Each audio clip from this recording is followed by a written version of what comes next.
I think I'm live. What's up, ladies? If you're watching the replay, hashtag replay. It is Coach Steph. Super excited about today. Oh, what's up, y'all? I think I'm live. Yeah. All right.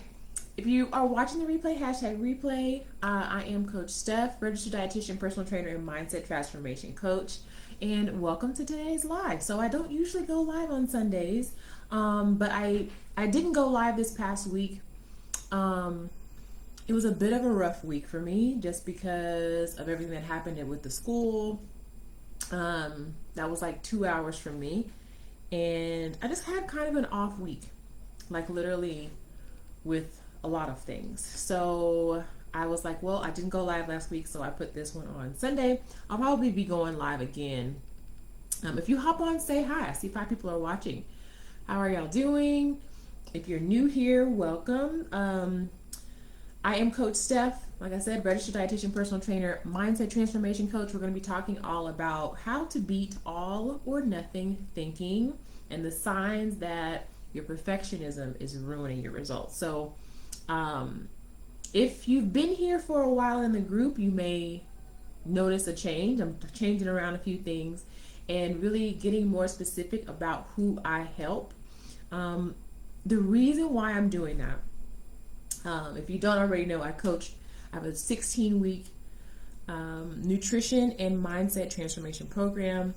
And what I noticed is that most of the women that I coach have lots of perfectionistic tendencies.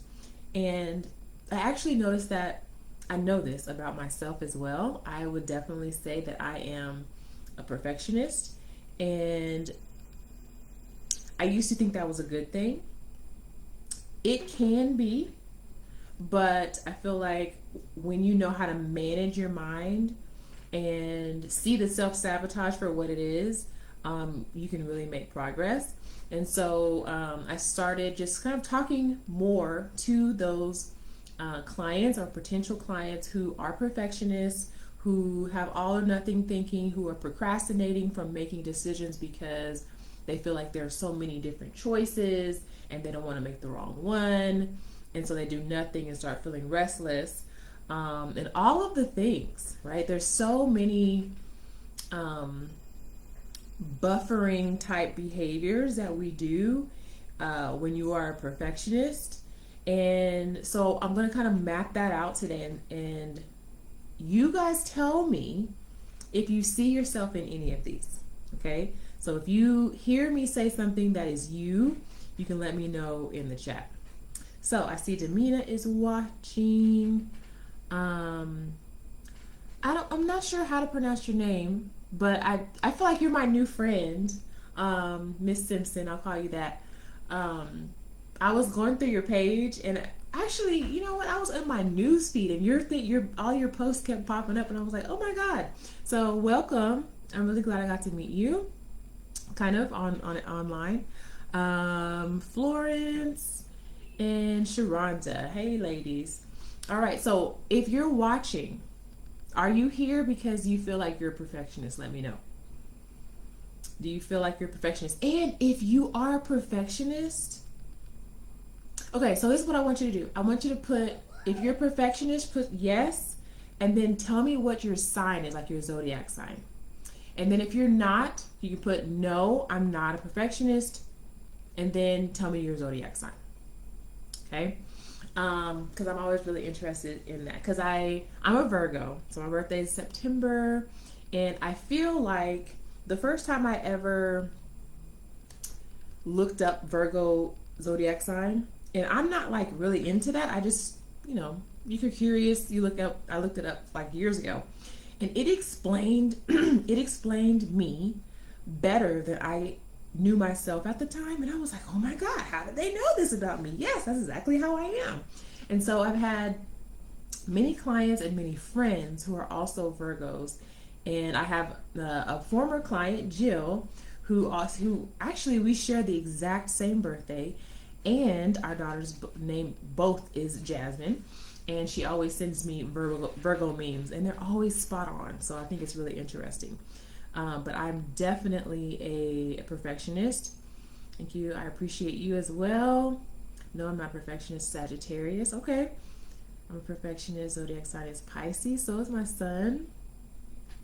I think I am. The all or nothing thinking is sometimes me. I'm a Capricorn. Yes, Libra. Hi, Leilani. It's one of my clients. How are you?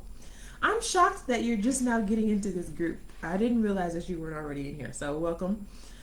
All right. So yeah, if you're hopping on, y'all let me know if you feel like you're a perfectionist, yes or no, and then tell me what your zodiac sign is. So, ladies, so I'm gonna go into how you can kind of recognize if you are being a perfectionist or if you have perfectionistic tendencies that are blocking you from your blessing, right? Blocking you from your goals, okay? So number one, perfectionists tend to overthink and overanalyze and over research things. So if you're making a decision, right, you have a decision, whether it is to get a coach or to start a diet regimen or to go to a school or, to make a decision, right?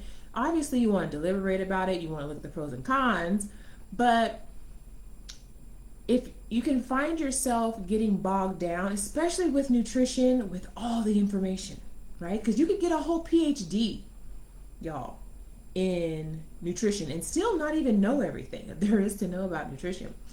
Most of you guys know enough to see results if you just were able to implement what you knew consistently. But a lot of times I find that if you are operating in the realm of perfectionism, you are constantly researching like the right diet for your body type or what right exercises, and you feel like you have to do it right, quote unquote, or else you can't do any of it, right? Like that's like the all or nothing. Or it may be also that you are trying to meal prep, and maybe you feel like you have to meal prep every breakfast, lunch, dinner, snacks for every day of the week, or else you do nothing, right? That's kind of what I mean by like the all or nothing. So if this is you, let me know in the chat.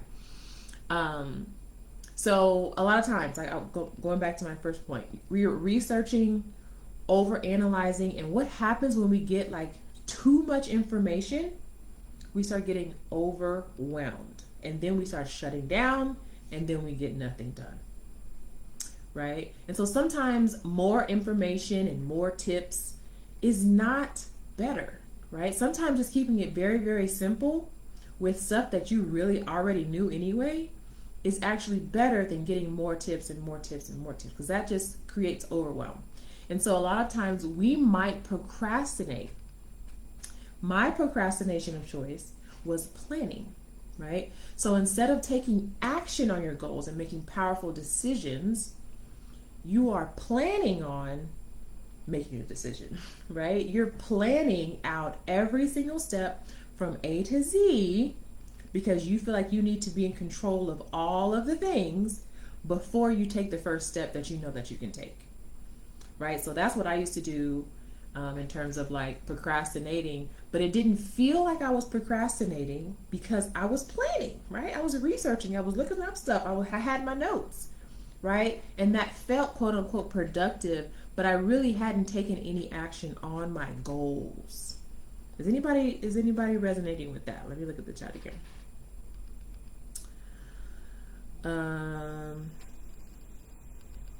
Okay, Tamara, we're Virgos up in here. I used to be really bad, but I've gotten older. I've gotten some things more than others. Cancer, okay. We got a little mix in here, I see. I do all of those things, so maybe I'm a perfectionist. Oh, and I haven't even gotten, that was only really 1 point, Sharonda. So yes, you can determine. Keep watching it and we can talk about it. Yep, that's me. Okay. So number one, you're over analyzing, you are over planning, and that basically leads to procrastination because you're not actually taking action. Leaves you stuck, leaves you in the land of indecision. Indecision does not feel good. Making powerful decisions does. And